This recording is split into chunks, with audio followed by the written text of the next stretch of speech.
പ്രിയ സുഹൃത്തുക്കളെ, വളരെ വേദനകരമായിട്ടുള്ള ഒരു വീഡിയോ ആണ് ഞാൻ കണ്ടത്. അത് നമ്മുടെ ഇന്ത്യൻ മഹാരാജ്യത്ത് ഇങ്ങനെയൊന്നും ഒരിക്കലും നടക്കരുത്. ഇതൊരു സംസ്ഥാനത്ത് നടന്നതാണ്, അതും മധ്യപ്രദേശിൽ. എന്താണ് സംഭവം എന്ന് ചോദിച്ചു കഴിഞ്ഞാൽ, ഒരു ധീരപുരുഷൻ നമ്മുടെ രാജ്യത്തിന് വേണ്ടിയിട്ട് ഒരുപാട് അക്രമങ്ങളും അഴിഞ്ഞാട്ടവും ഗുണ്ടായുസവും ചെയ്ത ഒരു വ്യക്തി കല്യാണം കഴിക്കാൻ വേണ്ടിയിട്ട് ഒരു പെണ്ണിനെ കണ്ടെത്തിയിട്ട് ആ നവവധു അവരുടെ എല്ലാ ആൾക്കാരെയും വിളിച്ചുകൊണ്ട് മണ്ഡപത്തിൽ റെഡിയായി നിൽക്കുമ്പോൾ ഈ ഒരു ഗുണ്ടാത്തലവൻ വളരെ മനോഹരമായി പോയിട്ട് അവരെ താലി കെട്ടാൻ നിൽക്കുമ്പോഴാണ് ഒരു കൂട്ടരുടെ വരവ്. ആരാണെന്ന് നോക്കിയപ്പോൾ അത് പോലീസുകാരാണ്. പോലീസുകാർ വന്നിട്ട് പറഞ്ഞു, ഈ ധീരപുത്രിയോട്, ഈ ധീരവനിതയോട്, ഇവൻ ഒരു ഗുണ്ടയാണ്, രാജ്യത്തിന് വേണ്ടിയിട്ട് ഒരുപാട് ധീരപ്രവർത്തനം ചെയ്തുകൊണ്ട് ഈ വ്യക്തിയെ ഞങ്ങൾ പിടിച്ചു കൊണ്ടുപോകുന്നു.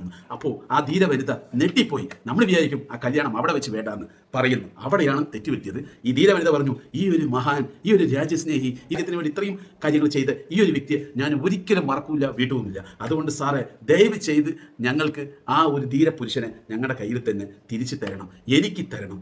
ഞാൻ ഇനിയുള്ള അങ്ങോട്ട് ഞങ്ങൾ രണ്ടുപേരും കൂടെ ചേർന്നുകൊണ്ട് ഈ ഗുണ്ടാപ്രവർത്തനം, ഈ അഴിഞ്ഞാട്ടം നമ്മുടെ ഈ രാജ്യത്തിനുള്ളിൽ, ഈ മധ്യപ്രദേശിനുള്ളിൽ ചെയ്തോളാം എന്ന് പറഞ്ഞ് കരഞ്ഞ് കാലി പിടിച്ചു. പക്ഷേ പോലീസുകാർ ഒരു രീതിയിലും ഒരു വിട്ടുവീഴ്ചയ്ക്കും തയ്യാറായില്ല. അവർ നേരെ അറസ്റ്റ് ചെയ്ത് വിലങ്ങ് വെച്ച് ഈ നവവധുവിൻ്റെ മുന്നിൽ കൂടെ കൊണ്ടുപോയപ്പോൾ നമ്മൾ വിചാരിക്കും അയാൾ ഇനി മുതൽ ഒരിക്കലും പുറലോകം കാണിക്കൂല. കാരണം പോലീസ് തന്നെ പറയുന്നുണ്ട്, ഇയാൾ വർഷങ്ങളായിട്ട് ഗുണ്ടയായിരുന്നു, അഴിഞ്ഞാടുകയായിരുന്നു ഈ മധ്യപ്രദേശിൽ.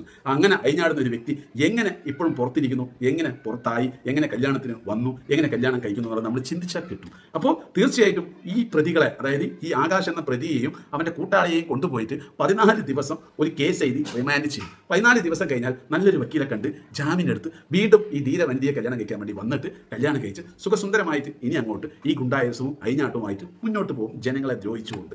അപ്പോൾ ഇതിലെന്താണ് സംഭവിക്കാന്ന് ചോദിച്ചു കഴിഞ്ഞാൽ, തീർച്ചയായിട്ടും ഏത് വക്കീലാണോ ഈ കേസ് ഏറ്റെടുക്കുന്നത് ആ വക്കീലിക്ക് ഇനി അങ്ങോട്ട് ശാഖരയായിരിക്കും. ഈ ഒരു പ്രതിക്ക് ഒരിക്കലും കോടതിയിൽ പോയി ഹാജരാകേണ്ട ആവശ്യമില്ല. ജസ്റ്റ് ഒന്ന് വക്കീലിന് പോവുക, കാശ് കൊടുക്കുക, വരിക. പിന്നെ വായ്ദ.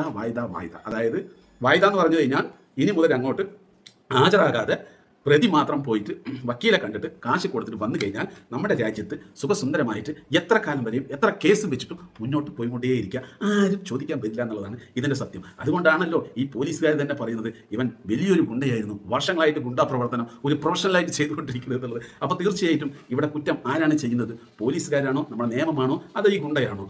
ഒരു ഗുണ്ടാ പ്രവർത്തനം ചെയ്താൽ ഓക്കെ, വർഷങ്ങളായിട്ട് ഒരു പ്രൊഫഷണൽ ചെയ്യുന്ന പോലെ ഗുണ്ടാ പ്രവർത്തനം കൊണ്ടുപോകുമ്പോൾ തീർച്ചയായിട്ടും അതൊരു ജോലി പോലെ കൊണ്ടുപോകുമ്പോൾ അവിടെ കുറ്റകൃത്യം ചെയ്തത് നിയമമാണ്, പോലീസുകാരാണ്, അല്ലേ? അപ്പം നിങ്ങളുടെ വിലപ്പെട്ട അഭിപ്രായം കമന്റിലൂടെ പറയുക. ധീരവനിത, ഇങ്ങനത്തെ ഒരു ഭാരതി പുത്രി നമ്മുടെ നാട്ടിൽ കൊള്ളയും കൊലപാതകവും അഴിഞ്ഞാട്ടവും ചെയ്യുന്ന ആളുകളെ ദ്രോഹിക്കുന്ന ഒരു വ്യക്തിയെ വീണ്ടും എനിക്ക് അവനെ തന്നെ കല്യാണം കഴിക്കണമെന്ന് പറയുന്ന ഈ ഒരു ധീരവനിതയെ പറ്റി നിങ്ങളുടെ വിലപ്പെട്ട അഭിപ്രായം കമന്റിലൂടെ പറയുക.